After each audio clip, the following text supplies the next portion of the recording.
Element 51 on the periodic table is known as antimony. This is Norris Teaches Science with me, Mr. Norris. This is a physical science edition video of lecture and notes. So explaining a certain concept. This concept is in the physics section of physical science. If you haven't watched any of the other physical science videos on the physics section, make sure you go check those out. Today, we're going to talk about electrical charges. And the video goal for today is I can explain how objects obtain an electrical charge and how those charges interact. That is what I'm hoping you get by the end of this video. All right, so electrical force. That's what we're going to start today, and we're going to start with the definition of electrical force, which is the force of attraction or repulsion that either pushes or pulls electrical charges. The attraction is like coming together, while repulsion means to push apart. You can see some of those forces acting on the picture over here.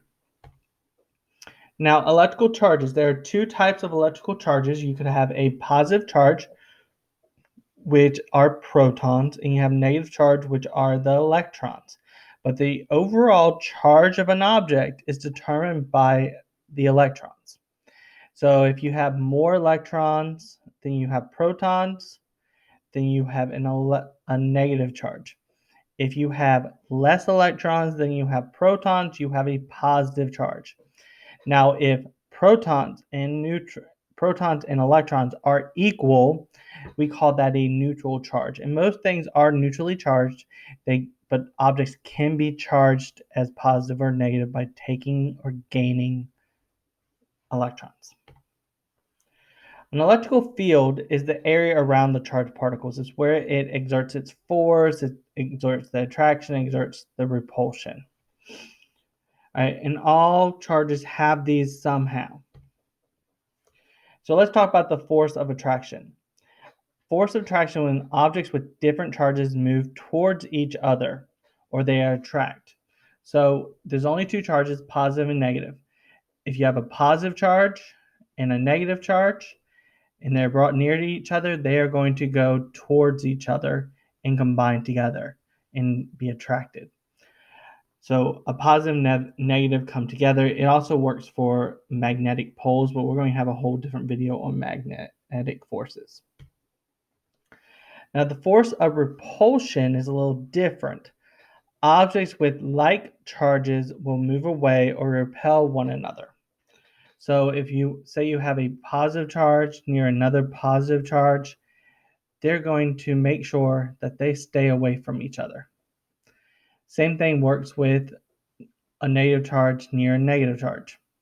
So remember, opposites attract, likes repel. Repeat after me. Opposites attract, likes repel. Opposites attract, likes repel. If you can remember that, you remember about force of attraction and repulsion with charges and with magnets. So how does a particle become charged? It's all about the gaining or losing electrons. So if you lose electrons, you become positively charged because you're losing your negative charges. If you gain electrons, you become negatively charged. Think of it like this. You have to find a place to sit in the cafeteria. You know, the clickiest place in the world. All right. If you sit at a table where everyone is always positive, you're more likely to be positive. But if you have negative people around you all the time, you're going to become a negative person. Now, static electricity is dealt with charges as well, but it is the buildup of charges on the surface of an object. There's a couple different ways that we can get static electricity or transfer methods with friction, conduction, and induction. You can see over the picture over there, these are some pictures of some people dealing with static electricity. The girl at the bottom, she's touching something called a Van de Graaff generator, causing her hair to stand up. Now, static discharge is when a pathway through which charges can move suddenly. So I know I did this as a kid, and my sister would hate me for it. But I would have my socks on, and I would scoot along the carpet in our house or apartment, wherever we were living at the time, and I would build up the static electricity in my body, and then I would go over to her and touch her, and discharge all my static electricity into her and give her a nice little shock. You can do it to yourself. If you scoot your socks on the carpet and then touch the doorknob, you can shock yourself as well. Now, the different methods of charging, I just talked about them, but let's go in a little bit. Charging by friction, that's kind of what I mentioned with the socks. It's done by rubbing objects. You can do this really easily. If you have a balloon in your house, blow the balloon up, rub it on your hair, and you can actually stick it to the wall, or you could have your hair come from it, or you can see this picture over here of a guy doing it with a balloon, and he's messing with water.